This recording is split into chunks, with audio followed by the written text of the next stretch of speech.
Assalamualaikum warahmatullahi wabarakatuh. Alhamdulillah, kita memuji Tuhan kita Allah subhanahu wa ta'ala atas segala nikmatnya. Zat yang maha hidup berdiri sendiri, zat yang maha perkasa, maha bijaksana. Kalau ia ingin sesuatu dia hanya mengucapkan jadi maka jadilah. Dia telah menggantungkan segala nikmat yang dia berikan kepada kita dengan kalimat Alhamdulillah. Maka sangat wajar kalau kita sering mengucapkan kalimat yang mulia ini. Juga kita panjatkan salawat dan taslim sebagai salam hormat kita kepada manusia yang terbaik, Nabi pilihan dan penutup para Nabi-Nabi dan Rasul, Nabi Muhammad sallallahu alaihi wasallam, sebagaimana Allah dan malaikatnya telah memberikan salam kepada beliau. Masih dalam bahasan kiat-kiat mempertahankan rumah tangga, dan berarti kita sudah membahas 3 poin. Rumah tanggamu adalah ibadahmu, maka ikhlaskan niatmu karena Allah. Itu yang pertama. Yang kedua, anggota keluargamu adalah aset amal jariah dan kunci surgamu. Yang ketiga, jalankan tugasmu dan kewajibanmu. Dan sebagai kata pembuka, saya mengingatkan kembali, rumah tangga itu adalah asas daripada masyarakat. Baik rumah tangga, masyarakat akan baik. Generasi manusia akan baik. Buruk rumah tangga, buruk semuanya. Dan orang-orang yang ada di rumah tangga dimulai dari suami, istri, yang akhirnya nanti akan punya anak menjadi orang tua, anak-anak, kemudian kerabat secara umum. Jadi kalau ini semuanya baik di dalam, pendidikannya baik, yang ditanamkan adalah perintah-perintah Allah, meninggalkan larangan-larangannya, maka akan aman rumah tangga itu dan akan aman masyarakat. Setiap suami istri harus meyakini dan menyadari kalau dia adalah seorang pegawai di sebuah perusahaan itu namanya rumah tangga. Pemilik perusahaan ini namanya Allah subhanahu wa ta'ala, Tuhan kita. Siapapun yang patuh pada pemilik perusahaan, menjalankan tugas-tugas dan kewajibannya, gajinya, bonusnya akan dia dapatkan. Maka ini ibarat saja, contoh supaya mudah kita fahamin. Saya bilang sama istri saya sama kamu sama-sama pegawai. Kita kerja di satu perusahaan namanya rumah tangga. Pemilik perusahaan ini Allah. Dan Allah sebagai pemilik perusahaan telah menjanjikan setiap orang di antara kita yang menjalankan tugas-tugasnya, maka akan diberikan balasan. Lakukanlah semua tugas itu, bukan karena saya juga bukan karena kamu, tapi karena Allah subhanahu wa ta'ala. Setiap pasangan suami istri menjalankan tugas dan kewajibannya karena Allah tidak akan pernah jenuh. Walaupun mungkin pasangannya punya kekurangan, dia akan bisa menerimanya dan dia berusaha membantunya. Karena dia tahu itu kewajiban pasangannya. Seorang suami kalau tahu istrinya salah, tidak layanin dia misalnya, tidak menjalankan kewajibannya mendidik anak, tidak sholat, dia tahu itu kewajiban istrinya. Istrinya akan dihukum kalau dia tidak ingatkan. Berbahaya bagi si istri. Maka suami kalau karena Allah berumah tangga, dia akan menasihatin istrinya bukan karena hak dia, bukan. Justru karena dia khawatir si istri masuk neraka, dihukum sama Allah. Sama sebaliknya, pahami poin ini penting ya. Sama sebaliknya seorang istri pada saat dia lihat suaminya sedang berbuat salah atau ada hak dia belum dikasih, misal nafkah, misal pendidikan, perlindungan, jangan dia menegur suaminya karena dia. Itu terlalu pendek, terlalu dangkal. Tapi dia harus berpikir bagaimana mendapatkan pahala dari pasangannya. Saya khawatir kalau kamu nggak berikan nafkah kepada saya, kamu berdosa dengan Allah. Si suami berkata sama istrinya, saya khawatir kalau kau tidak layanin saya, kamu malah dihukum sama Allah, Tuhanku dan Tuhanmu. Kembalikan selalu kepada Allah subhanahu wa ta'ala. Ini akan membuat pasangan suami istri tahu. Bukan hanya sekedar yang membuat kita punya hak dari pasangan kita siapa? Allah. Yang menjanjikan balasannya Allah. Yang melanggar, yang hukum siapa? Allah. Maka harus kembali kepada itu semua. Rumah tangga yang seperti ini asasnya akan bahagia, tenang sekali. Karena semua yang melanggar hukum Allah akan diluruskan, semua yang sesuai dengan hukum Allah akan didukung. Maka akan aman rumah tangga itu. Jadi punya landasan. Siapapun yang membangun rumah tangga ini karena tahu dia sedang menjadi pegawai tanda kutip Allah di sebuah perusahaan namanya rumah tangga, dia kalau kerjakan tugas-tugasnya maksimal akan dapatkan bonus dan gaji maksimal. Dia kalau mencuri, melanggar, berkhianat, maka akan dihukum, diancam, gitu kan? Diancam. Dan ancaman Allah SWT bukan cuma sekedar dipecat kayak perusahaan keluar masih bisa kerja tempat lain, enggak, dimasukin di api neraka, dibakar, disiksa, semua sudah jelas gitu kan. Jadi seorang muslim punya landasan yang tepat dalam rumah tangganya. Baik, pilar yang keempat sekarang, untuk mempertahankan rumah tangga setelah menjalankan tugas dan kewajiban, kenalilah karakter pasanganmu. Kenalilah karakter pasanganmu. Bapak Ibu sekalian, laki-laki Allah ciptakan memang berbeda sama perempuan. Perempuan diciptakan memang berbeda sama laki-laki. Berbeda secara fisik. Jelas beda. Dari banyak hal, gitu kan? Postur tubuh ada perbedaan. Juga karakter berbeda. Laki-laki lebih cenderung kepada akal fikirannya. Dan yang menggunakan akal fikiran dalam kehidupannya selalu mempermudah permasalahan. Perempuan Allah berikan kepada dia perasaan yang lebih dominan. Karena laki-laki akal fikiran yang digunakan untuk memecahkan banyak permasalahan. Kalau seorang laki-laki sudah buntu dalam satu hal, misalnya menagih hutang, dia akan berpikir untuk mencari jalan keluar lain. Kalau ada sesuatu yang mentok di satu kegiatan, bisnisnya bangkrut, dia akan cari usaha lain. Orang pakai akal langsung, masalah solusi, itu gunakan akal pikiran. Orang, dan ini ya hal yang dibutuhkan oleh seorang pemimpin. Perempuan terdominasi dalam dirinya perasaan, karena memang dia butuh perasaan. Anak-anaknya ya, butuh perasaan. Butuh diperhatikan, suaminya butuh diperhatikan, dia butuh merawat rumahnya, butuh perasaan. Perasaan ini lebih cenderung kepada ya, memecahkan permasalahan dengan tangisan, memecahkan permasalahan dengan perasaan, merasa putus asa. Orang kalau tadi laki-laki misalnya lagi utang, pakai perasaan, maka mereka tidak tega nagih, atau malas nagih, atau putus asa. Tapi perempuan, ini kalau perasaan perempuan ditarik, perasaan itu ditarik kepada masalah laki-laki, dia tidak bisa ketemu. Perempuan juga kalau menggunakan akal pikirannya seperti laki-laki, masalah langsung solusi, ini akan rumit juga menghadapi anak-anak yang terus mengulangi permasalahan terulang-ulang, gitu kan? Ini butuh kesabaran, butuh perasaan memang. Ini karakter dasar laki-laki dan perempuan. Laki-laki gunakan akal, perempuan gunakan perasaan. Saya kasih contoh supaya lebih mudah difahami. Kalau bapak-bapak di sini sama saya, rame-rame laki-laki misalnya, kita pergi ke satu toko mau beli baju. Ini karakter ya. Secara umum, saya bicara umum. Kalau ada yang berbeda berarti memang dia keluar dari umumnya ya. Apa yang ada yang Allah ciptakan fitrah. Kalau kita masuk ke dalam sebuah toko, kemudian kita melihat baju tertentu, misal baju A kita senang nih, baiklah, udah lihat cocok, coba kayaknya cocok nih warnanya. Terus kita tanya sama pemilik toko, saya mau beli yang ini, ada ukuran XL nggak? Dia bilang nggak ada. Kira-kira apa yang anda lakukan sebagai laki-laki? Kalau saya, sama nggak kira-kira? Saya akan bilang, oh baiklah kalau gitu, coba saya lihat yang lain. Selesai, nggak ada permasalahan, nggak ada ukurannya, mau diapain? Pakai akal pikiran, nggak ada solusi, kan gitu.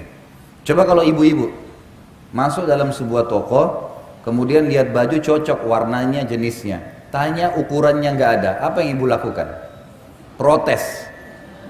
Coba cek di gudang, mungkin ada, kenapa habis, kapan datang, panjang ceritanya nih. Ini karena pakai perasaan. Benar nggak? Memang begitu, laki-laki benar nggak tadi? Memang begitu. Ibu-ibu sama bapak-bapak coba kalau misal suami istri janjian mau makan di satu rumah makan, nih nanti malam Ahad, malam Jumat kita janjian makan ya, baik sepakat di rumah makan tertentu. Udah sepakat nih, udah rapi-rapi mau pergi sama-sama pacaran setelah nikah, halal. Jalan sama-sama. Pas tiba di rumah makan, tutup. Bapak-bapak bilang apa kira-kira? Udahlah kita cari restoran lain. Ibu-ibu enggak, sebentar saya turun dulu lihat, tanya. Kenapa dia tutup? Mungkin masih bisa bungkus, bawa pulang. Nggak bisa. Perasaan. Bahkan tadi baju itu kalau bapak-bapak nggak jadi beli biasa. Kalau ibu nggak dapat 2 hari nggak bisa tidur tuh. Ingat terus tuh baju. Kenapa? Siapa yang beli ya? Nasibnya baik benar tuh. Semua temannya tahu kalau baju itu dia mau beli. Ini karakter ya. Ini kita bicara tentang ada hal yang dasar dalam diri kita masing-masing yang harus dikenal oleh pasangan nih. Nggak boleh dilupakan, ini karakter. Allah memang kasih begitu ya. Tapi kita dikontrol dengan wahyu. Ada wahyu yang mengontrol kita sehingga perasaan kita, pikiran kita hanya tunduk kepada hukum Allah Subhanahu wa taala. Tapi ini karakter dasar. Kita harus paham nih, gitu kan? Laki-laki karena menggunakan akal pikiran, bila terjadi cekcok misalnya antara suami istri, ibu-ibu tulis SMS ke suaminya, begini begitu begini panjang lebar 1000 karakter. Setelah ditulis, suaminya laki-laki umumnya kalau baca masalah, oh iya, masa dia tulis gini, oh sudah selesai, dihapus sama dia. Coba kalau suami ibu, bapak-bapak balas ke ibu-ibu nih, dibalas juga 1000 karakter, ibu-ibu baca per huruf, dilihat per huruf, noh ini nih satu masalah, ini 2 masalah, disimpan sebulan tuh SMS, nggak bakal dihapus. Nanti kalau ribut nih, si istri bilang, kamu itu sampai SMS sama saya begini, suaminya udah lupa, SMS yang mana? Karena dia udah hapus nih, laki-laki ini udah kasih ini solusinya, ini masalahnya, pakai akal pikiran, ringkas, ini masalah, solusi, selesai. Ibu-ibu enggak, memang disimpan. Ada pernah ya, seorang istri simpan SMS suaminya 2 tahun, 2 tahun disimpan. Nih tanggal sekian bulan ini kau pernah ucapin, ini udah selesai nih. Udah saling minta maaf, udah baik, dikorek lagi yang 2. Ini masalahnya perasaan. Perasaan begitu. Ini karakter dasar. Ya. Ini ada. Bagaimana caranya? Bapak-bapak harus tahu kalau ini ada pada istrinya. Perempuan suka disentuh perasaannya. Perasaan berhubungan apa? Pujian, ya gitu, rangkulan. Sedikit saja berpenampilan, oh kamu cantik sekali, Masya Allah. Itu perlu. Itu sudah membuat ibu-ibu terbang. Loh, ini karakter. Saya bicara secara ibu-ibu suka nggak kalau dipuji sama suaminya? Masya Allah, kok cantik sekali hari ini. Kalau ibu-ibu puji laki-laki, bapak-bapak rapi nih, kamu ganteng. Oh iya, makasih. Biasa. Nggak ada sesuatu bagi dia, pujian biasa saja. Laki-laki itu bagi dia pujian biasa. Allah buat begitu karakternya supaya dia tidak termakan pujian di luar. Itu memang ada benteng. Ibu-ibu memang sudah begitu. Itu karakter namanya. Ini harus difahami. Ini ada dalam jiwa. Ini ada alami. Tapi nanti kita akan bahas. Ini dikontrol dengan wahyu. Gitu kan? Dikontrol dengan wahyu. Masuk dalam masalah fikiran dan perasaan ini, Bapak Ibu sekalian. Laki-laki itu karena menggunakan akal fikiran, pada saat istrinya merendah, maka yang muncul respon kasih sayang. Karena akal pikiran berkata, saya diberi, saya membalas. Ringkas. Kan? Saya dibaikin, saya balas baikan. Kan itu. Kalau perasaan berbeda. Perasaan itu kalau ada baikan yang datang, yang dimulai kadang-kadang, ini apa tujuannya nih? Apa maksudnya nih? Banyak pertanyaan. Sekarang kalau bapak-bapak dimasain sama istrinya makanan favorit, enak nih, saya suka ini, sayur asam lah, inilah segala dibuatin baik. Begitu kita pulang dapat, nih saya masain yang, oh Masya Allah terima kasih. Udah selesai, nggak ada pemahaman, nanti istrinya mau apa nih, mau minta apa tuh nggak ada pikiran. Tapi kalau ibu-ibu, suaminya buatin hadiah, ini kasih. Lihat, oh kok tumben kau beliin saya hadiah, ada maksudnya nih. Larinya ke perasaan, itu ada. Saya pernah bilang sama istri saya dan saya sengaja survei ke rumah tangga saya sebab saya sampaikan di pengajian. Saya ingin tahu nih masalah karakter sehingga saya susun materi ini. Saya bilang sama dia dan alhamdulillah saya tidak lakukan itu. Kalau saya duduk di atas kursi dan kamu duduk di bawah di sebelah saya sebagai laki-laki muncul perasaan kesian, sayang, melindungi, menaungi. Karena si istri merendah. Bapak-bapak kira-kira kalau istrinya baik, santun, merendah, tambah sayang nggak? Sayang atau nindas? Bapak-bapak nih jawab jujur. Saya mesti siapin cambuk di sini. Kalau ada yang jawab selain saya cambuk.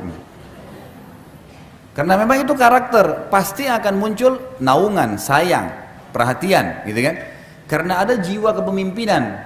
ada sifat tadi, karakter yang memiliki akal pikiran, dia memimpin. Makin benar jalannya, makin patuh, makin disayang. Saya bilang sama istri saya, coba kita balik, ibu-ibu di sini misal. Ini saya bicara global. Ya kan? Kalau kamu duduk di kursi, saya bilang, lalu saya duduk di bawah, apa yang kau bilang sebagai perempuan? Saya sudah menguasai dia. Ya. Lain perasaan, tuh tunduk sama saya. Bukan seperti laki-laki yang larinya ke naungan, perlindungan. Kan itu. Makanya secara umum karakter perempuan, dia suka kalau suaminya itu orangnya menjaga wibawa misalnya. Orangnya punya wibawa, orangnya di rumah teratur, orangnya begini. Karena dia merasa itu pemimpin. Ya. Tidak boleh bapak-bapak di dalam karakter ini merendah berlebihan pada istrinya. Bukan beda sayang ya. Beda sayang dengan merendah, lain. Kalau ada istri lagi duduk di atas kursi, sofa, suaminya duduk di bawah, itu lain. Akan terjadi ketimpangan yang luar biasa di rumah tangga. Tidak akan ada lagi penghargaan buat si suami. Dalam mendidik anak sama ya. Bapak ibu ambil ke laki-laki dan perempuan, anak laki-laki sudah punya sifat karakter pemimpin masih kecil. Saya pernah kasih contoh, kalau saya tidak salah, anak laki-laki kalau kita ambilin nasi, kemudian ditaruh di depannya, dilempar sedikit, nih makan nak, sengaja. Yang terjadi anak laki-laki itu tidak mau makan. Dia akan ambil nasi, dibongkar-bongkar sama dia. Rasa tercoreng, kepemimpinnya ada. Kalau anak perempuan kita kasih, ini nak makan, sedikit dilempar, dia makan saja, biasa. Tidak ada sesuatu yang dijadikan beban, gitu kan? Dia tidak langsung menganggap, oh ini orang seperti apa, enggak. Ini salah satu yang masuk dalam karakter. Sifat kepemimpinan ada pada diri laki-laki dan lebih. Jadi ibu-ibu harus bisa tahu, suami selalu pakai akal pikiran dan ada sifat kepemimpinan, dia makin dijunjung, makin diposisikan pada posisi pemimpin, dihargai pendapatnya dan dia akan makin responnya menaungi. Bapak-bapak harus tahu, ibu-ibu itu harus dinaungin, dilindungi, disayang, gitu kan, diperhatikan. Maka itu akan mendatangkan respon yang sama. Jadi harus berimbang, harus berimbang. Ibu-ibu harus tahu, bapak-bapak tidak suka sering ditelepon. Benar nggak ibu-ibu sini, suaminya suka ditelepon nggak? Coba kalau telepon 1 hari 5 kali, dimarahin sama dia. Kenapa kau telepon terus? Karena laki-laki maunya dia kalau di luar rumah kerja. Bapak-bapak harus juga imbangi, perempuan punya perasaan, suka kalau diperhatikan, suka ditelepon. Imbangin nih. Berarti laki-laki ada waktu lowong telepon istrinya. Perempuan tidak boleh terus-terus rong-rong suaminya. Bahkan kadang-kadang subhanallah suaminya lagi online, memang lagi telepon sama orang urusan kerjaan, ditelepon sama dia. Ini menunggu nih. Telepon sampai 10 kali, kerang kering, selesai telepon itu tutup. Begitu baru angkat, bukan assalamualaikum, kok saya telepon 10 kali nggak diangkat? Orang lagi kerja. Nah, gitu. Baik kalau suaminya sabar tuh. Iya, tadi saya dijelasin sama dia, saya telepon, saya begini. Kadang-kadang enggak, saya kan lagi kerja, assalamualaikum. Nah, kan jadi masalah. Dan ini sekali lagi, setelah cekcok begini misalnya, nanti pulang ke rumah nih. Suami pulang ke rumah, dia sudah lupa tuh tadi masalah telepon tuh. Laki-laki tuh kalau masuk rumah, dia udah lupa tadi tuh. Dia masuk, dia pikir nih istrinya akan sambut, makan, tiba-tiba makanan nggak ada. Istrinya cemberut, nggak mau lagi pakai baju tidur yang dia suka. Loh, kenapa kamu ini? Tadi kamu SMS atau tadi kamu telepon begini. Dibawa tuh, 7 jam di rumah suami, 7 jam dia menderita di rumah. Jadi harus diimbangin nih. Ini mengenal karakter pasangan penting. Yang kita ingin datangkan di sini adalah karakter ini ada. Sebagaimana ada potensi berbuat baik, potensi berbuat buruk. Ya. Maka kita harus imbangin, dikontrol dengan wahyu. Laki-laki bisa mengenal pasangannya seperti itu perasaannya, maka dia berusaha mengimbanginya. Perempuan mengetahui kalau laki-lakinya begitu karakternya, dia bisa mengikutinya. Kan itu. Ini poin-poin tadi yang saya ingin titik beratkan. Dan mengenal karakter adalah hal yang paling mendasar, salah satu hal yang mendasar pilar dalam mempertahankan rumah tangga. Kemudian yang kelima, pilar yang kelima, hati-hatilah dari musuh yang selalu mengintaimu. Hati-hatilah dari musuh yang selalu mengintaimu. syaitan. Jangan mudah minta cerai bagi perempuan, dan jangan mudah menceraikan bagi laki-laki. Apa sebabnya nih? Hadis Bukhari. Nabi SAW bersabda, iblis memiliki singgasana di lautan. Setiap hari anak cucunya melapor, saya baru buat orang mabuk, saya baru buat orang dusta, saya baru buat orang riba, saya baru buat orang zina. Sama iblis dianggap biasa semua. Ya sudah.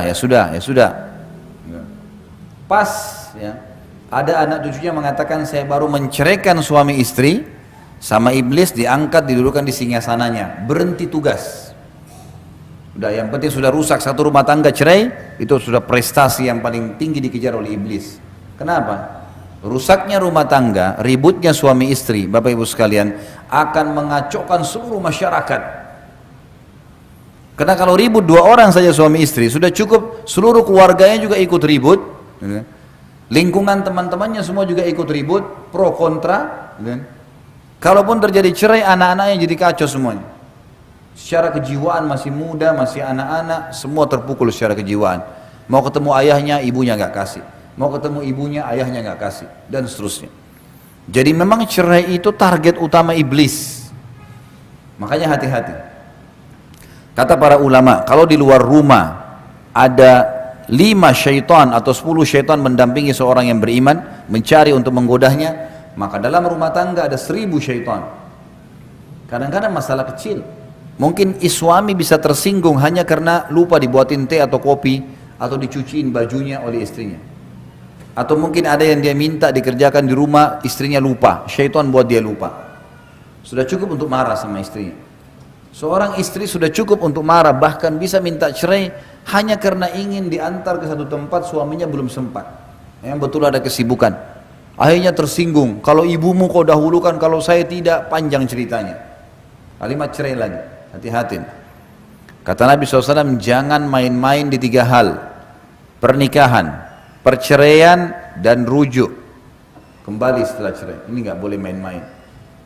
Nggak boleh orang dalam Islam, Bapak Ibu punya teman, kemudian Bapak Ibu punya anak laki-laki, temannya punya anak perempuan. Lalu kita bilang, Bapak Ibu ini bilang sama temannya, nanti anak kita kalau besar kita jodohin ya. Nah, ini dalam Islam berlaku kalau si teman mengatakan, oke, baik, sepakat. Anak-anak ini nggak boleh dinikahin pada saat dewasa kecuali sudah disampaikan. Dulu ayah sama ibu pernah jodohin kamu sama anak itu, mau nggak? Oh, saya nggak mau ayah, nggak mau ibu, ya sudah. Kalau enggak ini terikat, ada hukum di sini. Karena dua-duanya sudah sepakat, dan kata ulama masuk dalam hadis Nabi SAW, al-mu'minuna ala syurutihim, orang-orang mukmin terikat dengan syarat yang telah disepakati. Nggak boleh nih nikah, nggak boleh main-main. Makanya kalau ada yang bercanda pun, nanti kita jodohin anak kita ya, itu tergantung kalau Allah takdirin. Nggak bisa saya katakan kalau iya ini anak-anak terikat nih, nggak boleh. Cerai nggak boleh nih, ucapin sembarangan, apalagi bapak-bapak, hati-hati pengucapan kalimat cerai. Dan kata ulama, hikmah kenapa cerai di tangan laki-laki bukan tangan perempuan, karena mereka pakai akal pikiran. Kalau mau menceraikan masih berpikir nih, ini kedepannya bagaimana, ini nanti bagaimana, anak bagaimana, panjang nih ceritanya. Kalau perempuan tidak, pokoknya ceraikan saya tidak mau tahu, besok apa terjadi ini urusan nanti. Padahal kalau sudah diceraikan pergi ke rumah orang tuanya, nyesel juga nanti, jadi masalah juga nanti. Banyak orang begitu. Berapa banyak akhwat muslimat yang tanya kepada saya, Ustaz, saya nyesal Ustaz, saya sudah sering tekan suami saya minta cerai, sekarang akhirnya saya diceraikan, saya mau kembali sudah susah. Suami saya sudah sering ucapin sampai 3 kali. Ya hukum syar'i. Kenapa ibu main-main? Gak boleh main-main. Bapak-bapak juga gak boleh main-main nih. Darurat sekali baru diucapin kalimat itu. Betul-betul patokannya adalah pelanggaran agama. Kalau sudah pasangan kita bermaksiat kepada Allah dan kita ajak taubat nggak mau, nah ini di sini boleh kita gunakan kalimat mulia itu. Kalau tidak ada pelanggaran agama, Bapak Ibu sekalian, hanya urusan dunia, kurangnya pendapatan, masih butuh pengaturan waktu, adaptasi, tradisi keluarga, anulah ya, mudahkanlah urusan dunia. Bagaimana bapak-bapak tinggal 30 tahun di rumah tangga orang tuanya dengan pola makan, cara berpakaian, cara ngomong, situasi keluarga ada. Ibu-ibu 20 tahun, 25 tahun tinggal di orang tuanya juga dengan pola makan, cara hidup. Berbeda ini. Tiba-tiba disatuin dalam satu rumah tangga. Apa mau tiba-tiba langsung hari pertama sudah cocok? Ada adaptasi. Ada adaptasi. Maka kita harus tahu masalah ini. Hati-hati, jangan main-main. Sampai kata ulama bagi bapak-bapak, kalau ada, saya pernah belajar fikih di tingkat 3 kuliah di kuliah dakwah di Madinah. Dosen saya dulu kebetulan wakil, kalau tidak salah beliau wakil hakim di pengadilan agama di Madinah.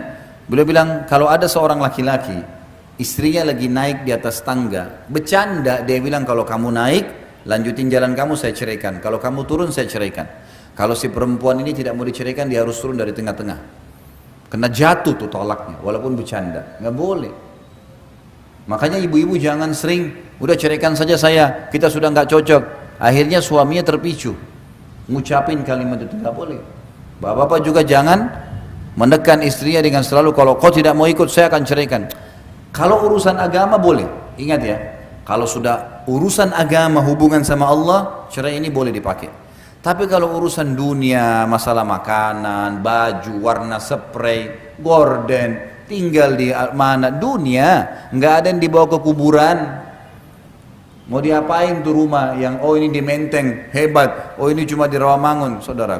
Kita kalau naik pesawat yang di Menteng pun jadi kecil tuh, nggak kelihatan lagi. Apa yang mau diperebutkan? Kadang-kadang juga ini hal-hal mendasar yang harus kita fahamin ya. Hati-hati, syaitan selalu mengintai. Maka syaitan kata ulama lebih senang suami istri bercerai daripada terjadi pembunuhan di luar rumah, daripada orang riba. Padahal ini dosa-dosa berat semua nih. Tapi kalau cerai ini luar biasa. Luar biasa, si suami akan sakit kepalanya, kalau cerai istrinya akan sakit kepalanya, hidup mereka jadi tidak tenang, anak-anak jadi korban. Nggak ada orang cerai itu tiba-tiba bahagia, nggak ada. Omong kosong tuh kalau dia bilang saya bahagia, bohong, nggak bisa. Allah sudah satuin awalnya dalam kalimat akad, kalau ada masalah-masalah yang dihadapin, selama bukan pelanggaran agama, toleransi, maafin. Nanti kita jelasin di pilar selanjutnya. Baik. Pilar yang keenam, hati-hati tadi dengan syaitan, jangan iyakan. Semua bisikan buruk, tinggalkan. Pilar yang keenam adalah lapang dada, memaafkan dan meminta maaf.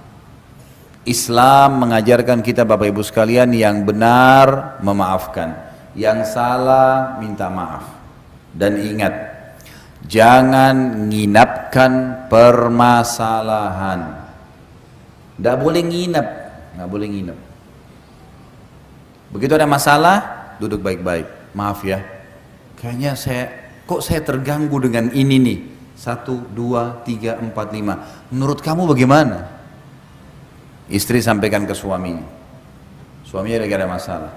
Suami juga begitu. Duduk. Sebentar istriku. Ini terus terang saya terganggu secara kejiwaan.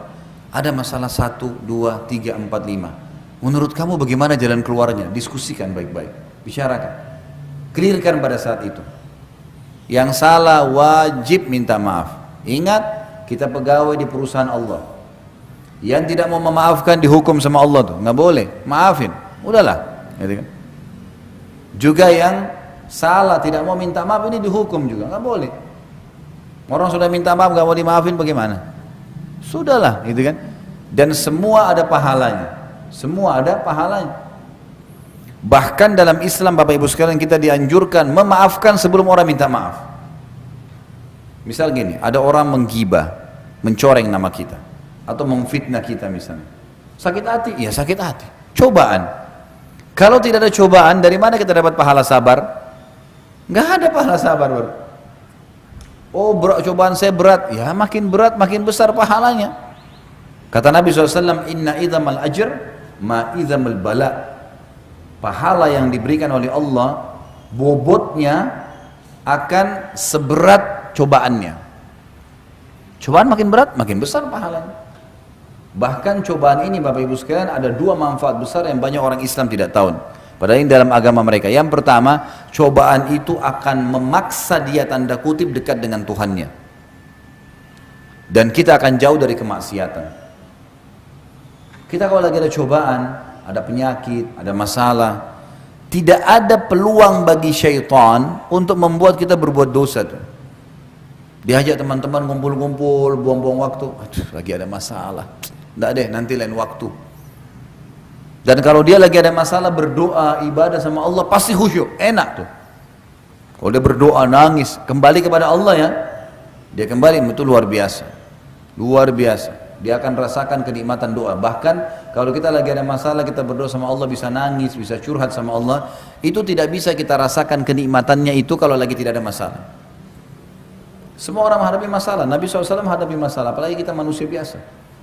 Tapi cobaan ini datang untuk mendatangkan pahala sabar, gitu kan? Dan kita juga jadi tahu, ya dapat pengalaman dan banyak hal. Dan kita makin dekat dengan Allah SWT. Yang kedua, cobaan itu kalau datang teman-teman sekalian tujuannya untuk meninggikan derajat, mengampuni dosa. Kata Nabi SAW, seorang mukmin terus diuji di dirinya, di keluarganya, di hartanya, sampai dia dan keluarganya bertemu dengan Allah tidak tertinggal satupun dari dosanya, dibersihin dosanya. Cobaan-cobaan akan datang harian, ini, hadapi pecahin, selesai, hadapi pecahin, sudah ada pahala. Dan kata ulama, cobaan yang jenis kedua ini, ada derajat-derajat di surga yang orang tidak bisa jangkau, misalnya kecuali dengan 100 tahun sholat malam, 100 tahun puasa, 100 tahun haji, 100 tahun bakti dengan orang tua. Umurnya orang ini cuma 60. Tapi karena keimanannya, Allah mau dia sampai ke derajat itu. Bagaimana caranya? Diuji dengan penyakit 10 tahun. Diuji buka usaha 3 kali bangkrut. Mungkin nanti yang keempatnya baru dia bisa. Diuji orang tuanya yang cerewet, mertuanya, iparnya yang suka datang masalah. Ujian. Hadapi. Hadapi, suka duka kehidupan. Film itu tidak ada yang nonton kalau tidak ada penjahatnya, tidak ada cerita suka dukanya. Kalau datar aja, nggak ada yang nonton, nggak laku filmnya. Riwayat kehidupan, harus ada suka duka. Kita kalau kena hujan nih, lagi hujan-hujan begini, basah. Pengalaman, basah tapi pengalaman. Ada kenikmatan tersendiri kalau dinikmatin tuh. Kalau bahasa saya itu nikmatin prosesnya. Proses dinikmatin. Lagi sakit nih, bangun pagi flu. Oh iya, sabar. Sabar itu terima takdir Allah. Kemudian ikhtiar, gitu kan? Kita bangun flu, alhamdulillah. Allah masih uji saya. Mudah-mudahan jadi pengampunan dosa, peninggian derajat. Lalu ikhtiar minum obat. Sabar, nikmatin prosesnya. Karena kita biar ngerutu pun, cobaannya ada ajalnya, pasti sampai selesai. Ada saatnya dia akan selesai. Jadi kita harus lapang dada, menerima, termasuk sini menerima kekurangan pasangan. Tapi ingat, yang punya kekurangan tidak boleh tinggal dalam kekurangannya, berubah. Orang mukmin harus meningkat menjadi lebih baik dari sebelumnya. Nggak boleh vakum. Saya gini orangnya, kau terima silakan, tidak terima nggak usah. Nggak boleh dong. Itu bodoh namanya. Masa kalau dia kurang kemudian dia tidak mau berubah? Fair, terima. Oh iya baik, saya akan berubah. Bantu saya ya. Ayo sama-sama. Suami istri harus begitu. Nggak, kalau kamu nggak mau terima ya sudahlah. Kadang-kadang suami tegur istrinya, cobalah kalau bangun sholat subuh, habis sholat subuh buat sarapan, aktivitas, jangan langsung tidur. Misal, baik, tangkap positif, istrinya harus berpikir, oh iya ya, mungkin ada baiknya lah, mungkin suami saya kena pergi kerja pagi. Kadang-kadang ada istri tidur, suaminya pergi kerja, dia nggak tahu suaminya pergi sarapan, cuma pembantu yang siapin, karena hanya mendahulukan tidur pagi. Untuk apa ini? Lalu suaminya bahasakan baik-baik, terimalah gitu kan, baik latihan. Kalau gitu bantu saya ya, gimana caranya? Mungkin kalau malam kita lebih cepat tidur ya. Baik, kalau mungkin saya masih ngantuk maklumi ya, beberapa hari nanti saya berubah. Kan baik ya, menjadi lebih baik. Bahkan kata Ali radhiyallahu anhu, saya akan menjadi hamba sahaya, saya siap mengabdi dengan seseorang yang mengajarkan kepada saya satu huruf. Artinya saking pentingnya belajar untuk meningkatkan skill kita. Bodoh orang kalau selalu seperti yang lalu-lalu atau bahkan lebih buruk. Kita harus setiap hari meningkat, kualitasnya harus selalu naik, dan kualitasnya harus dipaksa. Nah itu, harus bisa menerima masukan. Begitu pula misalnya istri, lihat suaminya mungkin selama berumah tangga sama orang tuanya biasa, main buang handuk sembarangan, berantakan sepatunya nggak teratur, mungkin istri ini biasa rapi. Suaminya begitu, jangan langsung marah, berikan masukan. Ini sebenarnya mana yang lebih baik sih, kalau berantakan begini dengan rapi. Kan lebih baik kalau rapi. Ya udah saya begini orangnya, terserah kamu kalau kau nggak mau. Apa fungsinya kau sebagai istri? Nggak boleh nih. Nggak boleh. Oh iya ya, tangkap secara akal sehat. Oh iya benar. Baiklah. Ingatin ya, kalau saya memang salah. Kan enak ya. Kan enak kalau begitu. Nggak boleh mudah tersinggung nih. Ya. Ini tersinggung ini bahaya, senjata syaitan. Nggak boleh. Saya waktu pertama menikah, saya temukan istri saya mungkin kebiasaan untuk merapikan sesuatu masih kurang. Cara saya mendidik dia adalah, saya duduk kemudian saya ambil kertas. Saya bilang sebentar, kamu duduk dulu. Saya ambil kertas, beberapa lembar kertas, saya serakin di lantai. Jadi cara bapak-bapak ini harus begitu, mendidik. Tidak boleh marah-marah. Ambil kertas, saya serakin di lantai. Kemudian saya serakin di beberapa tempat. Terus saya bilang, kira-kira menurut kamu berantakan gak nih? Berantakan. Baik. Sekarang lihat ya, sederhana. Saya pungutin tuh kertas semuanya, saya satuin, saya taruh di atas meja. Hilang tuh tadi pemandangan berantakan. Bagus gak kelihatan? Bagus. Ini yang saya mau. Ini yang saya mau. Cuma ini saja, merapikan. Alhamdulillahnya dia faham. Gitu kan? Bisa kita berikan masukan. Tapi yang penting dua-duanya memang harus lapang dada nih.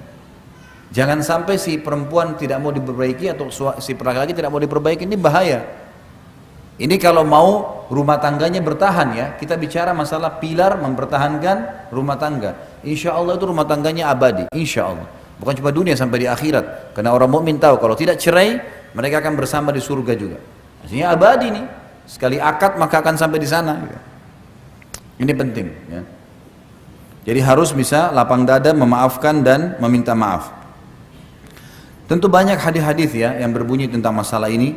Misalnya kalau ibu-ibu itu, ada hadis Nabi SAW, wanita ahli surga, wanita yang kalau dia salah atau suaminya salah, dia akan datang memegang tangan suaminya lalu berkata, saya tidak bisa tidur kalau kau belum ridho.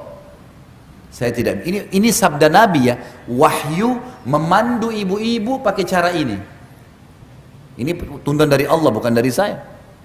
Wanita ahli surga, wanita yang kalau dia salah atau suaminya salah, dia datang memegang tangannya sambil mengatakan, saya nggak bisa tidur kalau kau tidak ridho.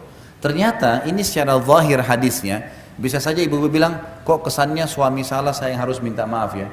Ternyata ini tuntunan wahyu, laki-laki itu kalau ibu minta maaf sama dia, yang terjadi dia minta maaf. Dia akui kesalahannya. Itu karena dia pakai akal pikiran. Bapak-bapak sini coba kalau istrinya datang, maafin saya ya kalau saya punya salah. Padahal kita nih yang salah nih. Apa yang anda akan lakukan? Oh iya saya yang salah, maafin saya. Laki-laki akan begitu. Itu tuntunan dalam agama, nggak mungkin salah wahyu. Karena ternyata laki-laki kalau mau disinggung, dipahami, diberikan paham harus begitu. Ada jiwa kepemimpinan. Gitu. Biasanya mereka tidak mau diguruin, ya, karena ada sifat itu. Laki-laki juga begitu. Bagaimana Nabi SAW menghadapi para istri-istrinya? Ada masalah, sudah minta maaf, sudah selesai, sudah dimaafin sama Nabi SAW. Nggak ada lagi diungkit-ungkit. Banyak kesalahan dilakukan oleh Aisyah, oleh Hafsah, salah, minta maaf, Nabi maafin, udah selesai. Saya udah maafin. Dan Allah mengatakan wal afina 'anil nas wal qadimin al-ghaidha wal afina 'anil nas wallahu yuhibbul muhsinin. Kata Allah SWT, wal qadimin al-ghaidh, orang yang bisa meredam emosinya pada saat dia mampu melampiaskannya. Ini laki-laki nih, kita jadi suami, kita benar nih, istri kita salah. Kita bisa lampiaskan salah itu sebenarnya, marah. Tapi kita redam malah, namanya qadimin al-ghaidh. Ghaidh itu emosi yang kita dalam kondisi benar. Ibu-ibu lagi benar nih, suaminya yang salah. Tapi qadimin al-ghaidh, meredam emosinya, nggak mau dilampiaskan, gitu kan? Allah memuji itu. Wal qadimin al-ghaidha wal afina 'anil nas, lalu dia memaafkan orang-orang. Wallahu yuhibbul muhsinin, dan Allah suka dengan orang-orang yang berbuat baik. Ada sedikit kisah berhubungan dengan masalah ayat ini, tapi tidak berhubungan dengan rumah tangga. Seorang ulama tabi'in dulu, dia lagi duduk sama tamunya. Sementara itu ada satu budak, ya, budaknya yang biasa hidangkan makanan. Pada saat tamunya sudah duduk, budak ini lagi bawa marak, ya, kuah, sop atau apa marak ya, yang panas sekali. Tidak sengaja si budak ini mendidih ini, tidak sengaja budaknya kesentuh karpet, jatuh, tumpah semua marak di badan tuannya. Bayangin nih, kuah panas tumpah. Kalau agama yang menjadi landasan kita, Bapak Ibu sekalian, emosi terkontrol, ya. Semua pemasukan, pengeluaran, tatapan mata, ucapan yang diucapin, tangannya, semuanya itu terkontrol. Bayangin dalam kondisi tumpah sebadan kuah marak yang panas. Apa yang terjadi? Si budak ini tahu pasti tuannya akan marah, manusiawi. Lalu dia mengatakan, wahai Tuan, Allah berfirman, wal qadhiminal ghaidha, dan orang yang bisa meredam emosinya pada. Jadi ghaidh itu emosi yang meluap-luap dan dalam kondisi benar loh ya.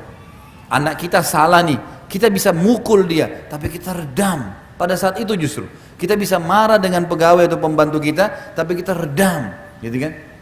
Lalu tuannya mengatakan dia redam, baiklah. Tiba-tiba dia tarik nafas dan mengatakan baiklah. Lalu tuan pembantu budak ini pintar, karena dia paham agama, dia juga bilang, karena dia tidak sengaja tadi, bukan sengaja nuang. Dia bilang lanjutan ayat Tuan, wal afina anin nas, dan orang yang suka memaafkan orang. Tuannya bilang afautu, saya sudah maafkan kamu. Lalu dilanjutkan kata Tuan, kata budaknya, dan Allah berfirman Tuan penutupan ayat, wallahu yuhibbul muhsinin, Allah suka orang berbuat kebaikan. Kata tuannya, kau saya bebaskan dari keterbudakan. Bagaimana kalau ayat Al-Quran mengontrol seseorang? Luar biasa. Agama kalau dipegang teman-teman sekalian luar biasa. Dan Allah itu maha mengetahui, maha jeli, lembut, tahu semuanya. فَمَنْ يَعْمَلْ مِثْقَالَ ذَرَّةٍ خَيْرًا يَرَى, siapa yang berbuat seperti biji sawi dari kebaikan, dia pasti lihat, pasti ada balasannya. وَمَنْ يَعْمَلْ مِثْقَالَ ذَرَّةٍ شَرًّا يَرَى, siapa yang berbuat seperti biji sawi keburukan, pasti dia lihat hukumannya. Memaafkan orang, kalau kita maafkan orang lain, sementara dia belum minta maaf sama kita, ada orang fitnah, ada orang ghibah, itu perintah agama. Orang yang awet muda, orang yang selalu lapang dada, Nabi SAW Bapak Ibu sekalian pada saat meninggal hanya 3 lembar rambut putihnya, umurnya 63 tahun. Dikatakan oleh Anas bin Malik, sahabat Nabi, pembantu Nabi, saya bekerja menjadi pembantu di rumah Nabi SAW 10 tahun, dari 9 tahun sampai 19 tahun, tidak pernah satu kali pun saya mendengarkan Nabi SAW berkata kasar kepada istri-istri atau pembantunya, nggak pernah. Ingatin, tapi nggak emosional, gitu kan. Sehingga Allah SWT berikan dia kelebihan yang luar biasa. Istrinya pun akhirnya jadi malu dengan Nabi SAW, karena orangnya tidak pernah marah, kecuali hukum Allah SWT dilanggar. Karena Aisyah berkata radhiyallahu anha dalam riwayat lain, riwayat Bukhari, Rasulullah SAW tidak pernah marah kalau berhubungan dengan haknya, hak pribadinya, duniawi, dimaafin sama dia, kecuali hukum Allah dilanggar. Kalau sudah hukum Allah lain, maka Nabi SAW berubah wajahnya menjadi merah karena dilanggar hukum Allah Subhanahu Wa Taala. Ini tidak boleh. Nabi SAW mengingatkan dengan sangat tegas kalau masalah ini. Tapi tetap juga Nabi menggunakan ketegasan bukan kekerasan. Beda ya. Tegas itu ini boleh, ini nggak boleh. Jangan lakukan, ini lakukan. Keras itu mata melotot, kata-kata kasar, memukul, itu keras. Itu nggak ada dalam Islam. Tapi tegas boleh. Ini boleh, ini nggak boleh. Ini boleh, ini nggak boleh. Ini saya suka, ini saya nggak suka. Jadi jelas semuanya. Gitu ya. Kalau ada orang berbuat buruk sama kita, fitnah, ghibah, kita sakit hati nih, baik, sabar, cobaan lagi datang. Dan yang diperintahkan dalam agama memaafkan orang itu, walaupun pahit, udah maafin. Perintah agama itu, maafin dulu. Terus anda bilang, enak benar Ustaz, dia ghibah saya, dia fitnah saya, kita maafin. Iya, maafin. Lalu bagaimana jalan keluarnya? Dia enak sudah berbuat salah, nggak perlu khawatir. Allah akan menghukum seseorang selama dia belum memenuhi syaratnya. Apa syaratnya kalau orang buat salah? Minta maaf. Kalau kita maafkan sebelum dia minta maaf, kita dapat pahala, meredam hati kita dari penyakit-penyakit hati, kita bisa legah tidur, bisa legah makan, tapi dia tetap dihukum sama Allah kalau dia tidak minta maaf. Karena ada hukuman di situ. Kecuali dia minta maaf, nah itu lain. Makanya kita disuruh maafin. Sudahlah, legohon saja, tenang aja, gitu kan? Maafin orang lain, maka akan tenang hidup itu. Gak ada makanan, ya sudahlah. Gak ada makanan. Saya pulang ke rumah, ada makanan? Gak ada, tadi gak masak. Bisa saya beliin di sebelah Padang? Beli aja, gak apa-apa. Gak masak, makanan. Mau ribut gara-gara tidak masak? Sudahlah, maafin. Asal jangan juga istri ini setiap saat tidak masak juga, akhirnya Suaminya mungkin mau cobain masakannya yang jadi masalah. Selama urusan dunia, toleransi saja. Maafin. Kan gitu. Tapi kalau urusan agama nggak boleh. Nggak pakai jilbab, nggak tutup aurat, nggak sholat, nggak jalani kewajiban. Nah ini lain. Bisa ditangkap ya. Kemudian kita pindah. Pilar yang ketujuh. Jangan libatkan orang ketiga dalam rumah tangga kecuali ahlinya. Jangan libatkan orang ketiga dalam rumah tangga kecuali ahlinya. Dalam kurung ulama. Tidak boleh siapapun masuk ke dalam rumah tangga Bapak Ibu kecuali alim ulama. Tidak boleh. Orang tua kah, mertua kah, apalagi teman. Aduh sudah. Jangan libatin. Rumah tangga saya lihat yang sering kacau tuh, orang yang setiap orang datang rumahnya pasti mengubah sesuatu. Saya waktu awal-awal nikah punya pengalaman. Saya bilang sama istri saya, ini tembok rumah ini adalah rumah tangga kita. Saya pemimpin, kamu wakil saya. Keputusan di tangan saya. Salah, tidak sesuai hukum Allah, ingatkan. Benar, terapin. Jangan libatkan orang ketiga masuk ke sini. Karena di sini saya punya peraturan, keinginan, kamu juga punya keinginan. Keinginan kita yang kita satuin, bukan keinginan orang lain. Pernah satu waktu, istri saya tiba-tiba duduk sama saya terus ngobrol sama saya. Kak, gajinya pegawai fulan berapa? Ada pegawai saya di restoran, oh gajinya sekian. Si fulan berapa? Sekian.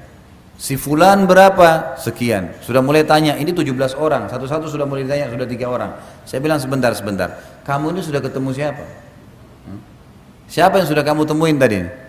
Kenapa kok tiba-tiba seumur hidup belum pernah campurin urusan kerjaan saya, kok sekarang malah mulai nanya gaji, mulai tanya ini? Rupanya ada tamu kami datang dari luar Jakarta, kemudian nginep di rumah. Terus orang ini, istri saya bilang, orang itu Kak yang bilang, katanya kita ini harus tahu semua yang berhubungan sama suami. Jadi akhirnya saya mesti tahu gajinya pegawai, penjualannya kakak berapa, segalanya lah. Saya bilang gini, saya setuju. Kalau kamu mau tahu semua saya kasih tahu. Tapi jangan salahin saya kalau kepala kamu pecah. Ini masalah saya sebagai laki-laki ini luar biasa. Nagih utang, ajakin pegawai, macam-macam, yang absen, yang datang, yang curang, macam-macam. Sekarang kamu ini enak sekali. Apa yang urusannya? Urusan kalau ngantuk tidur, lapar makan, sholat, urus anak-anak, mati masuk surga. Enak kan? Kenapa tambah program nih? Ibu-ibu ini udah apa tambah program nih? Capek-capekin diri. Wong tugas kita ada waktunya di dunia, kan gitu. Ternyata orang ketiga nih kalau masuk harus kita punya prinsip. Nggak boleh nggak. Bangun prinsip. Ada orang bisa mengubah rumahnya 7 kali warna rumahnya diubah. Gara-gara 7 orang tamu yang datang. Kenapa kok pakai warna putih? Gitu kan? Bagusnya ini warna biru. Ubah warna biru. Nanti besok tamu lain lagi datang, coklat. Pelimplang. Nggak bisa. Kenapa warna putih ya? Saya suka warna putih. Selesai. Ini rumah tangga saya kok. Kenapa sofa kamu begitu? Kenapa nggak beli sofa begini? Oh ini saya suka. Oh ini suami saya hadiahkan. Saya terima kasih sama dia, alhamdulillah. Dah. Jangan biarin orang itu masuk ke semua urusan kita. Ada orang memang subhanallah fudul gitu. Masuk ke rumah orang, lihat dapurnya, buka lacinya, macam-macam diperiksa. Apa ini? Gelasnya orang pecah sedikit, gelas kamu itu pecah. Loh, gelasnya orang, biarin aja. Wong dia memang begitu kan, masa dia nggak tahu kalau gelasnya pecah? Pastilah dia tahu, gitu kan? Kontrol diri, jangan masukin. Kita ada ruang dalam rumah kan ada namanya ruang tamu, ada ruang keluarga. Tamu ya di ruang tamu, ada urusannya masuk ke dalam-dalam. Ini masuk dalam kamar tidur suami istri. Sedangkan anak kita saja ada waktu dalam Islam boleh dia izin. Ada waktu tidak boleh dia izin masuk. Nggak boleh. Malam hari itu nggak boleh spontan main langsung anak-anak masuk. Ada larangan dalam Islam. Mungkin orang tuanya lagi lepas pakaian, mungkin nggak boleh. Apalagi tamu orang lain ini nggak boleh sembarangan. Di rumah tangga itu Bapak Ibu sekalian ada namanya wilayah haram. Wilayah yang haram nggak boleh orang lain masuk. Kamar tidurnya Bapak Ibu nggak boleh orang lain masuk. Tidak boleh, jangan masuk. Kita juga kalau punya anak-anak menikah jangan masuk di kamarnya anak kita, nggak boleh, jangan masuk. Itu itu betul-betul kamar mereka, mungkin berserakan, maaf pakaian dalam di sana, mungkin ada sesuatu yang memang hanya suami istri yang harus tahu, kan jadi masalah. Untuk apa ini? Nggak perlu, gitu kan? Ini ada wilayah haram.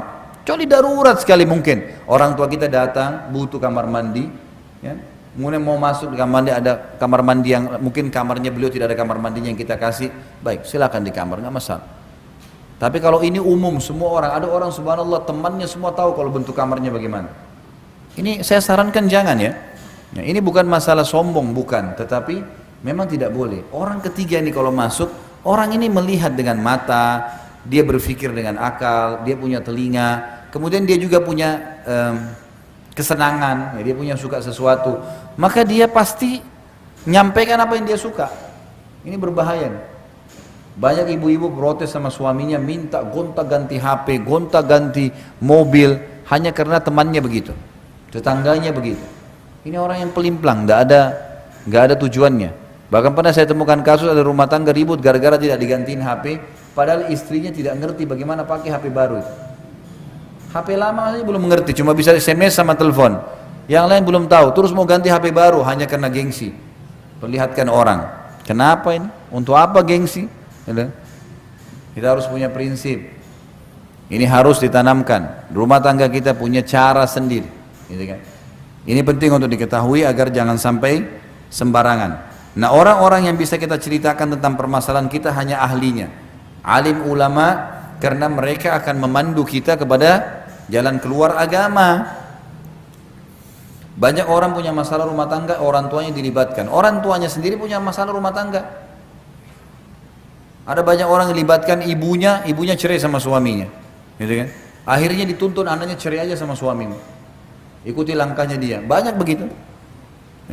Bapak-bapak diminta panduan, dia tidak suka sama istrinya. Dia bilang sama anaknya, ceraikan aja. Ayah juga dulu ceraikan istri. Udahlah, nggak apa-apa. Kan jadi salah semuanya. Tapi kalau alim ulama beda.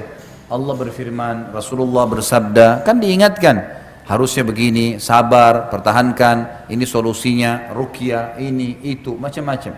Jadi harus yang terlibat orang ketiga. Ya, orang yang ketiga adalah para alim ulama. Dan ini yang terjadi di kehidupan sahabat. Mereka kalau ada masalah, mereka langsung ya, menuju kepada Nabi SAW. Dan Nabi yang pecahin. Nabi SAW yang pecahin dalam masalah rumah tangga mereka.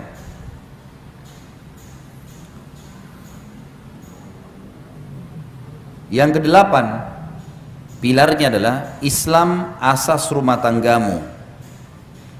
Maka terapkan syariatnya, bentuk suasana dan kondisi islami. Saya ulangi, Islam adalah asas rumah tanggamu. Islam adalah asas semuanya. Kehidupan kita termasuk rumah tangga. Islam asas rumah tanggamu, maka terapkan syariatnya. Bentuk suasana dan kondisi islami. Bentuk suasana dan kondisi islami, terutama majelis ilmu. Terutama majelis ilmu. Ini yang banyak hilang dari rumah tangga kaum muslimin nih. Jadi kita harus sepakat, rumah tangga itu harusnya asasnya Islam. Bukankah banyak di Indonesia suaminya namanya Muhammad, istrinya namanya Aisyah, tapi nggak ada figur Muhammad dan Aisyah di dalam mereka? Anaknya, ibunya pakai jilbab, anaknya nggak pakai jilbab. Yang diputar setiap hari di rumah penuh CD-CD, semuanya lagu-lagu rock, ya, pop dan seterusnya.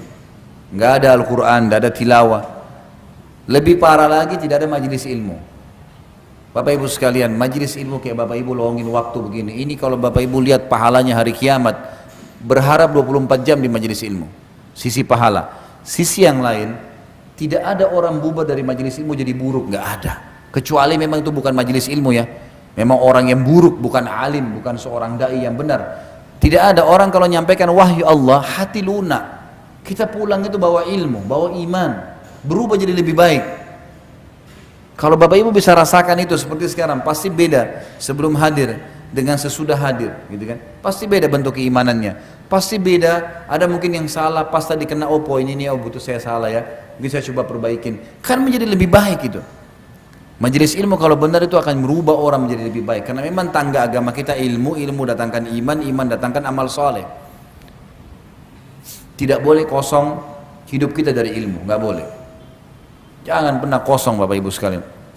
Saya pribadi, kalau saya lagi pergi taklim, tadi saya taklim di Cempaka Putih, kemudian saya lari ke Sudirman, taklim lagi tadi kantor, saya lari lagi ke sini. Sehari saya coba, sebentar saya pulang nih, saya pergi lagi taklim ke Blok M Square. Satu hari 3-4 taklim.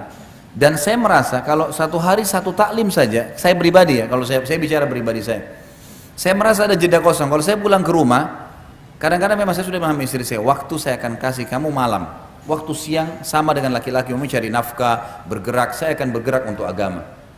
Kamu ridho, derajat insya Allah saya dapatkan di surga tinggi karena itu, kau juga akan ikut dengan saya di surga. Ikhlaskan, urus anak-anak, ikut tahfidz Quran, kamu juga ikut majelis ilmu, dengarin ceramah, gitulah. Saya rasa kalau dari jeda ilmu ke ilmu, saya rasakan iman saya terkontrol.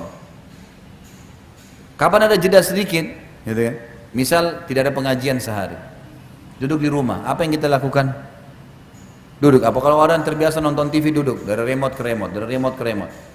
Orang kalau lagi biasa kerja, kemudian cuti libur, apa yang dia kerjain di rumah? Gak ada. Mau kerja apa ya? Nah, jeda waktu kosong, ada jeda itu membuat syaitan bisa masuk. Kalau kayak sekarang saya pakai motor, kalau biasa saya bawa mobil, dari taklim ke taklim, kalau jaraknya tidak terlalu jauh, di mobil pun saya dengar lagi ceramah saya sendiri. Saya dengarin ceramah para ulama-ulama. Di mobil jeda setengah jam, 1 jam, atau dengar tilawah Al-Quran. Karena itu mengontrol kita, mengawasin kita. Kalau kita bisa rasakan, kayak Bapak Ibu akan rasakan sebentar, sejam 2 jam kita ceramah, pasti imannya bertambah. Bayangkan kalau dari majelis ilmu ke majelis ilmu. Ini sebentar pulang, nih naik mobil, setan bisikin tuh, sekarang tadi kan sudah pengajian, sekarang hiburan, dangdut, enggak, saya mau taklim lagi, ceramah lagi putar, setan godain, a'udzubillahi minasyaitonirrajim, lawan, ilmu lagi, dengarin ceramah. Saya pernah nasihatin beberapa ibu pengajian begitu, subhanallah, sampai akhirnya ada yang membahasakan ke saya. Kebetulan ibu itu dari Padang, mungkin ada ibu dari Padang. Dia bilang sama saya, Ustaz, semenjak saya dengar nasihatnya Ustaz, dari Jakarta saya pulang mudik waktu itu bawa mobil sama keluarga saya, ceramah Ustaz saya dengarin terus di jalanan. Sampai saya hafal tuh Ustaz bilang apa.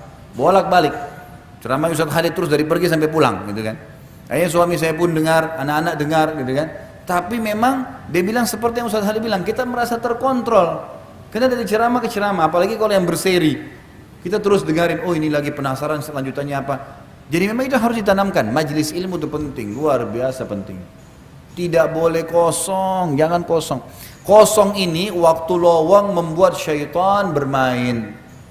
Jangan biarin, kasih kesempatan, bahaya sekali. Maka harus kita tahu di sini, buat suasana islami, kondisi islami, terutama majelis ilmu. Tentu ada hal yang lain di sini, banyak hal ya. Seperti busana, Bapak Ibu sekalian. Biasakan pakai busana muslim, busana muslimah. Anak-anak dari kecil, bayi pun dipakai jilbab. Anak-anak saya alhamdulillah dari bayi pakai jilbab. Orang mau bilang panas, ya terserah. Pakai topi juga panas. Alhamdulillah enggak, gitu kan? Tetap juga lucu kelihatan, tetap juga baik, enggak ada masalah. Anak-anak dibiasakan, diciptakan suasana. Ibu-ibu dan bapak kalau tinggal di sebuah komplek, cari komplek yang ada masjid. Jangan hanya karena ini lux, bagus, tapi enggak ada masjid. Kalau mau sholat harus keluar jauh. Saya pernah kunjungin begitu, ada satu komplek memang lux, dipanggil ceramah. Saya tanya masjid di mana? Jauh Ustaz, keluar pakai mobil dulu. Hanya karena ini namanya harum, bagus kompleknya. Ini bukan kondisi Islami, nggak bisa. Cari yang kita kalau azan langsung bisa masjid, sholat, enak, dengar ceramah, mungkin ada orang dengar tilawah Al-Quran, banyak hal. Harus kondisi dan suasana Islami. Di rumah jauhi patung-patung, nggak boleh ada ini. Ini subhanallah saya lihat. Ada orang-orang saya nggak ngerti ya, semoga Allah kasih hidayah. Buat patung di depan rumahnya, patungnya sudah jelek, gendut, pakai pentungan. Ditanya, kenapa taruh patung ini? Bisa bela dari pencuri. Dari mana? Pencuri kencingin tuh patung. Ini saya nggak ngerti ya, gimana pikirannya tuh? Jelek patungnya, bukan patung bagus, jelek. Pendek, gendut, pegang pentungan, ngusir pencuri. Emang pencuri diketawain tuh patung. Ini dibodoh-bodohin sama dukun nih. Makanya dukun tuh orang tidak normal. Bukan orang normal tuh, orang tidak pintar. Jangan diikutin. Harus suasana. Dan saya sudah bilang, saya ingatkan kembali, beli buku judulnya Rumah-rumah yang tidak dimasuki oleh malaikat. Ini buku penting sekali untuk dimilikin. Dalam buku itu dijelaskan ada siapa tuh malaikat, siapa tuh syaitan. Kemudian ya diikuti lagi dengan ada 30 jenis rumah yang tidak dimasuki oleh malaikat. Dan ini juga cara kita kalau mau membangun rumah, ikutin itu. Jadi jangan ikuti lagi feng shui, itu nggak boleh, udah itu non muslim. Kayunya nggak boleh beginilah, ini nggak boleh, tamannya begini, nggak boleh cahaya dari sini. Semua khurafat, nggak ada dalam Islam. Ada panduan sendiri. Baca di buku itu, insya Allah kita akan dapatkan. Kurang lebih harganya 27.000, 30.000 rupiah saja. Baik, jadi di sini Islam adalah asas rumah tangga. Semua yang berbau Islam diterapkan. Sering salam, bapak ibu masuk kamar anak, salam, assalamualaikum nak, warahmatullahi wabarakatuh, biasakan, biasakan.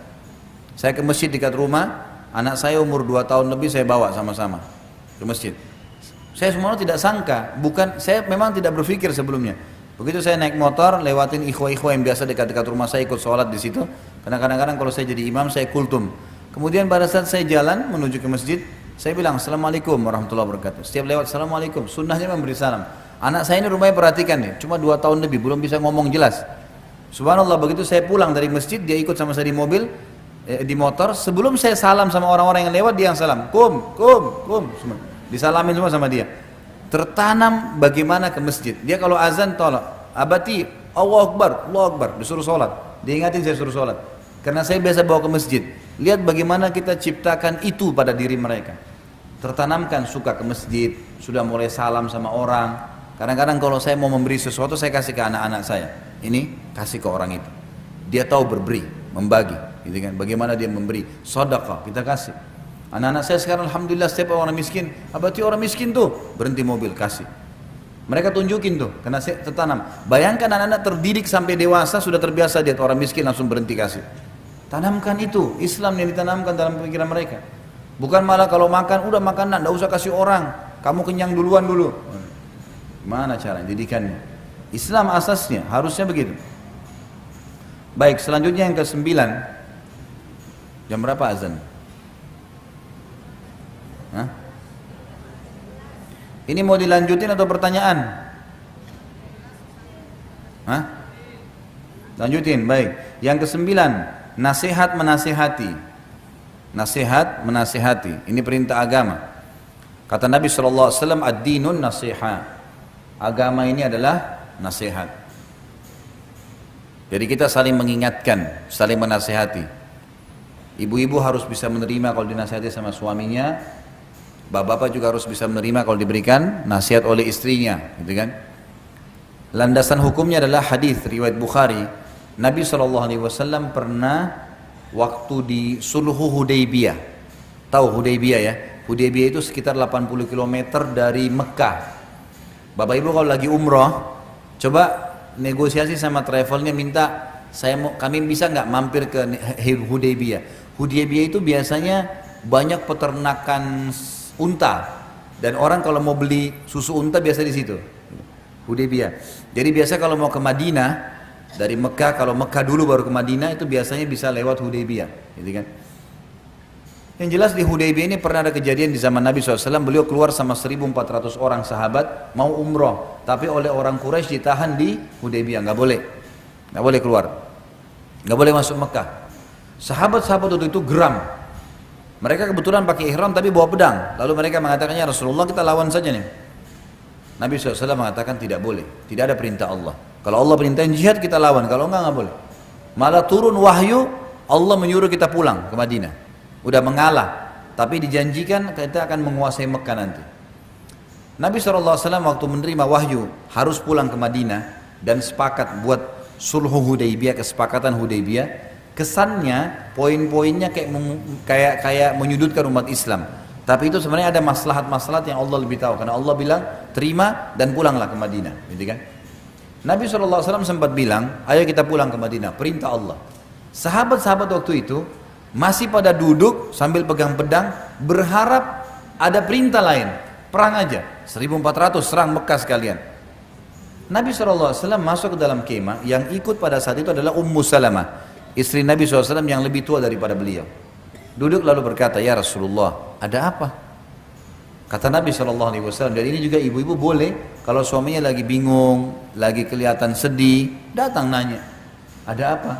Kata Nabi SAW, Allah perintahkan mereka untuk pulang ke Madinah, dan sebelum pulang, orang kalau pergi umroh dan tertahan, misal kita lagi berangkat umroh atau haji, di tengah jalan harus pulang, misal terjadi peperangan, nggak bisa gitu kan, dan sudah melewati tempat niat miqat, maka harus cukur, tahallul, baru bisa ganti baju biasa, gitu kan. Nah di sini Nabi SAW suruh tahallul, cukur rambut kalian dan kita pulang ke Madinah. Sahabat-sahabat masih duduk, bukan mau membangkang dengan Nabi SAW, tapi mereka masih berharap ada wahyu yang turun menyuruh perang, gitu kan. Maka Nabi SAW masuk dan berkata kepada Ummu Salamah, saya khawatir azabnya Allah turun nih, karena sudah ada perintah Allah kita belum kerjakan. Sahabat-sahabatku masih berharap perang, Allah larang, Allah suruh pulang ke Madinah.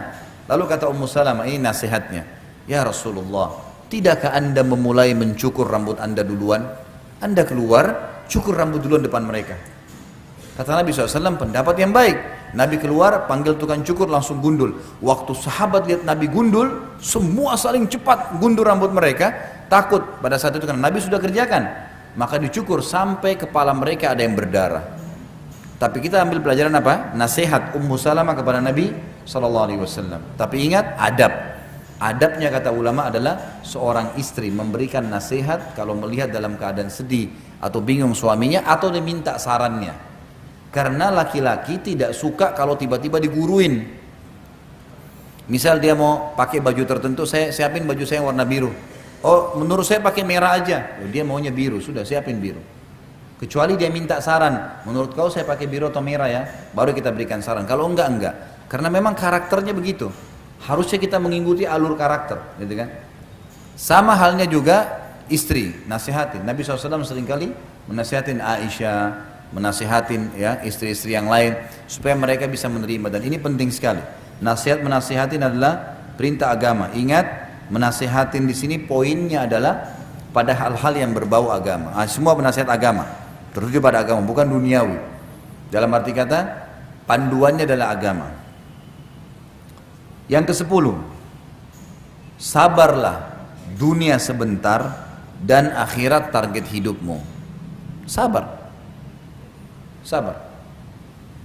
Baru melahirkan, tentu ibu-ibu dan bapak tahu, anak bayi kadang-kadang nangis malam, kadang-kadang gini, mesti dibersihin kotorannya. Ada sabar di situ, gitu kan? Kadang-kadang ada saatnya seorang istri jenuh di rumah, suaminya sabar, jenuh, berhari-hari dengan aktivitas yang sama, masak, cuci, bersihin rumah, masak, cuci, bersihin rumah. Ada waktu dia butuh bersama-sama. Saya kadang-kadang kalau pulang ke rumah, saya capek nih, dari pagi saya keluar sampai malam. Yang paling pertama saya lakukan, bapak-bapak mungkin bisa ambil pelajaran seperti ini. Saya kalau pulang ke rumah, maka pada saat saya taruh tas laptop atau saya masuk ke dalam rumah setelah salam, istri saya sambut saya panggil dulu dia duduk. Duduk, saya juga sambil rileks, saya tanya, gimana kabar kamu hari ini, apa yang kamu lakukan?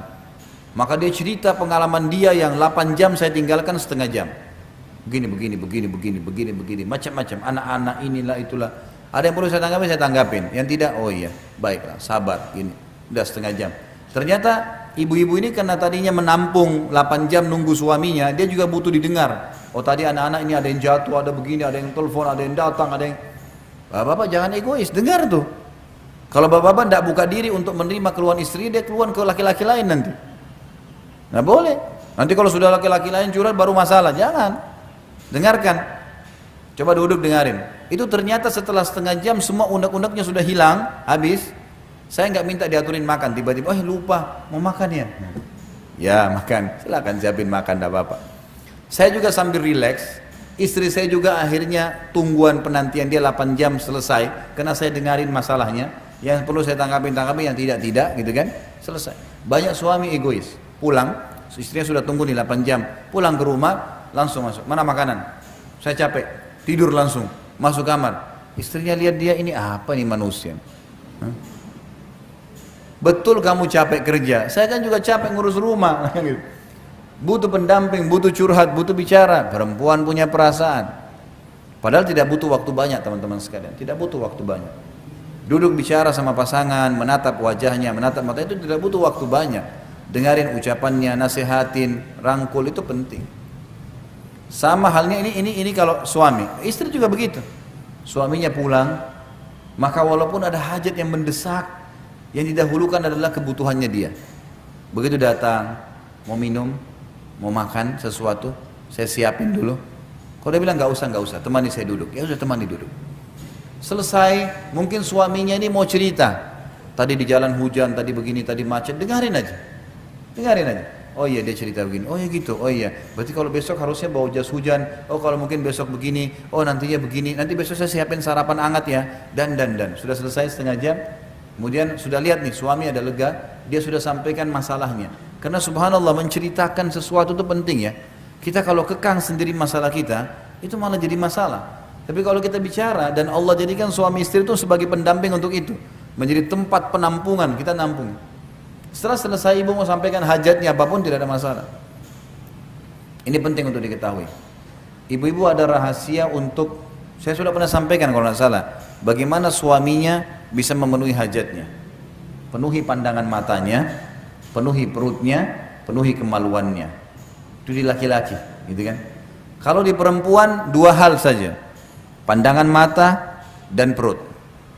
Maksudnya di sini apa yang dia senang dilihat, yang dia lagi pengen dipenuhi. Makanan di rumah siap. Selebihnya itu adalah tambahan. Kalau laki-laki ada tambahan kebutuhan biologisnya. Karena biasanya laki-laki kalau tidak terlampiaskan biologis maka akan jadi masalah. Biasanya emosi itu akan meluap-luap. Jadi kalau ibu-ibu suka lihat suaminya emosional, ini berarti ada masalah di biologis ini. Selain daripada itu biasanya memang ada was-was syaitan, tapi biasanya berpengaruh gitu kan. Di buku Mahkota Pengantin yang pernah saya bawain itu ada penjelasan masalah bagaimana pengaruh sperma yang komposisinya dari api dan udara itu membawa kepada emosi kalau tidak terlampiaskan. Baik. Yang ke-11, udah azan belum? Jam berapa azannya?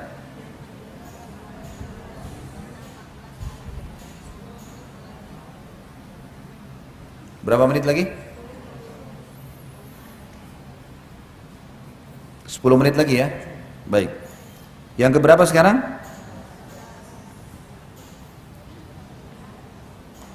12 ya. 17. Saya dengar dari sana tadi. 17 ini luar biasa melampaui poin saya. Baik, saya ulangi ya, rumah tangga yang pertama, poin pertama ibadah, yang kedua anggota keluarga, aset amal jariah, yang ketiga jalankan tugas dan kewajiban, yang keempat kenali karakter pasangan, yang kelima hati-hati dari musuh yang selalu mengintai, yang keenam lapang dada memaafkan dan minta maaf, ya kan? Yang ketujuh jangan libatkan orang ketiga kecuali ahlinya ulama, yang kedelapan Islam asas rumah tanggamu, yang kesembilan nasihat menasihati, yang kesepuluh sadarlah dunia itu sebentar ya. Baik, sekarang yang ke-11, kontrol cemburumu. Subjudulnya gitu, kontrol cemburumu pada pelanggaran agama saja. Kontrol cemburumu hanya pada pelanggaran agama saja.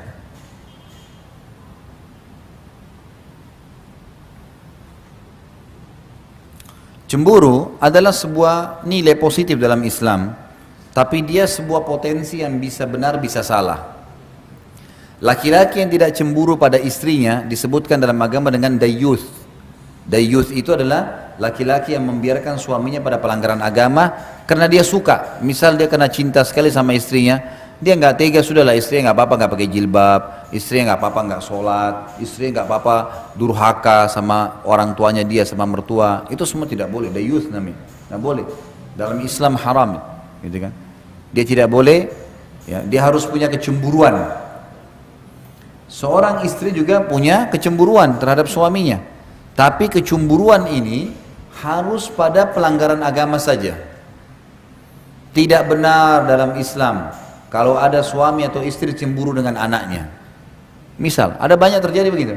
Istrinya sibuk urus anaknya, suaminya datang, tetap anaknya terus dipenuhi. Suami cemburu, masa anak terus kamu urus, kamu nggak urus misalnya. Gimana caranya cemburu sama anak sendiri? Ibu-ibu gitu, kalau anak-anaknya minta sesuatu langsung suaminya beli. Kalau dia mungkin masih ditunda sama suaminya. Masa anak-anak minta langsung dikasih, kalau saya ditunda. Masa anak dicemburuin gitu kan? Nggak nyambung ini. Ya. Nggak boleh cemburu dengan orang tua. Masa kalau orang tua kamu dahulukan, kalau saya enggak. Nggak boleh. Ibu-ibu hati-hati. Bapak-bapaknya harus tetap bakti dengan orang tuanya walaupun sudah menikah. Ibu harus mendukung suaminya supaya sering kunjungin orang tuanya. Harus selalu bakti sama orang tuanya. Kalau ibu beda, ibu sudah menikah, maka bakti pertama kepada suami. Tetap bakti dengan orang tua, tapi libatkan suami di situ. Suami juga harus tahu, orang tua walaupun nomor 2 ya, bagi istrinya, tetap ada poin nomor 2. Setelah dia harus ada orang tuanya. Berikan kesempatan kunjungi orang tuanya, bakti dengan orang tuanya, harus begitu. Maka ini poin harus difahamin nih, tidak boleh keliru dalam masalah-masalah seperti ini, supaya betul-betul bisa sejalan ya, supaya sejalan. Cemburu harus dikontrol. Ada orang cemburu juga, misal dengan ya, ipar, laki-laki, suaminya ibu, ayahnya ibu, anaknya ibu nanti, itu punya kewajiban membiayai saudarinya ya. Sudah tahu belum hukumnya? Jadi kalau anak perempuan masih hidup ayahnya yang tanggung. Kalau ayahnya meninggal, siapa yang tanggung? Saudaranya, saudara laki-lakinya. Itu ada kewajiban tuh, gitu kan? Makanya kata Nabi SAW, ibumu, ayahmu, saudarimu, gitu kan? Baru kemudian pindah ke kerabat-kerabat yang lain. Jadi memang dia punya hak tuh. Jadi kalau suaminya ibu bantu iparnya ibu, udahlah, gitu kan? Yang penting dia jalankan kewajiban, nafkahnya ibu terpenuhi. Saya sudah jelaskan di poin pada saat membahas masalah kewajiban, hak dan kewajiban. Ibu cuma boleh ambil hak nafkah, selebihnya jangan diambil dari suami, biarin dia bersedekah. Sebagaimana ibu juga tidak boleh suami mengambil apapun dari ibu, suami tidak boleh ambil apapun dari ibu walaupun itu warisan, hak, kecuali memang uang dari dia, gitu kan. Ini sudah pernah kita jelaskan masalah itu. Jadi ini cemburu harus dikontrol nih, tidak boleh kecuali dalam pelanggaran agama saja. Ada banyak orang sering menyalahkan Aisyah radhiyallahu anha. Ini saya terus terang sangat tidak setuju ini. Selalu yang diangkat, bahkan ada ustadz-ustadz yang angkat tentang cemburunya Aisyah radhiyallahu anha. Aisyah pencemburu, Aisyah begini, Aisyah begitu. Kesannya Aisyah ini buruk sekali. Dan selalu yang diangkat cemburunya, sampai ada di antara mereka yang bilang, kalau istri saya tidak cemburu saya mau ceraikan. Subhanallah, ini gimana nih? Harus ada penjelasan. Kalau cemburu buta itu nggak boleh. Cemburu dalam pelanggaran agama ya, betul. Pelanggaran agama, suaminya selingkuh, suaminya dusta, ini cemburu boleh. Karena ini pelanggaran agama. Suami juga begitu. Tapi kalau nggak boleh. Nggak boleh cemburu buta. Saya akan angkat beberapa riwayat tentang Aisyah radhiyallahu anha. Yang pertama, cemburunya Aisyah radhiyallahu anha dengan Khadijah. Pernah Nabi SAW lagi duduk sama Aisyah tengah siang hari. Kemudian tiba-tiba saja ada suara orang yang memberi salam, beri salam. Begitu dia berikan salam, Nabi SAW tiba-tiba berdiri, buka pintu, buru-buru. Sepertinya orang ini suaranya dikenal gitu. Begitu dibuka ternyata ada 2 orang wanita. Lalu kata Nabi SAW, wahai Aisyah, layani tamu kita. Dilayanilah tamu oleh Aisyah. Sampai selesai, udah pulang Aisyah juga nggak tanya siapa orang ini. Karena adabnya dalam Islam kalau tamu datang jangan tanya hajatnya, kecuali dia jelaskan. Dia nggak jelasin berarti dia cuma mau datang, udahlah dikasih makanan, minuman dan seterusnya. Ringkas cerita pulang. Lalu pada saat pulang kata Aisyah, ya Rasulullah, siapa tadi 2 perempuan itu sampai begitu kedudukannya di depan anda? Lagi duduk anda buru-buru berdiri. Lalu yang terjadi kata Nabi SAW, kalau yang satu adiknya Khadijah, istri pertamanya Nabi yang sudah meninggal di Mekah, Ummul Mukminin yang terkenal radhiyallahu anha. Kalau yang satu sahabat dekatnya Khadijah, dulu sering mengunjungi kami di Mekah. Tiba-tiba di sini cemburu Aisyah bangkit. Ya Rasulullah, anda masih mengenang wanita Quraisy yang sudah berkeriput semua mukanya. Khadijah sudah tua dan sudah masuk ke tanah dan Allah sudah mati. Dan Allah gantikan anda wanita Quraisy yang lebih muda dan juga masih hidup. Cemburu terbawa. Ini perilaku kecemburuan Aisyah. Kita lihat, yang jadi hukum bukan cemburunya Bapak Ibu sekalian, tapi bagaimana Nabi menanggapi. Ini yang jadi hukum kan. Orang banyak mengangkat cemburunya Aisyah. Ternyata Nabi SAW mengatakan, wahai Aisyah, tidak akan pernah ada yang bisa mengalahkan Khadijah. Dia beriman pada saya pada saat orang semua kufur. Dia membiayai agama ini dengan hartanya. Dan Allah karuniai saya anak dari dia. Nggak ada dari istri yang lain. Jadi maaf, ibu-ibu kalau ada yang menikah sama duda misalnya, atau ada yang melakukan poligami, Jangan marah kalau suaminya ceritakan tentang sesuatu berhubungan dengan masa lalunya.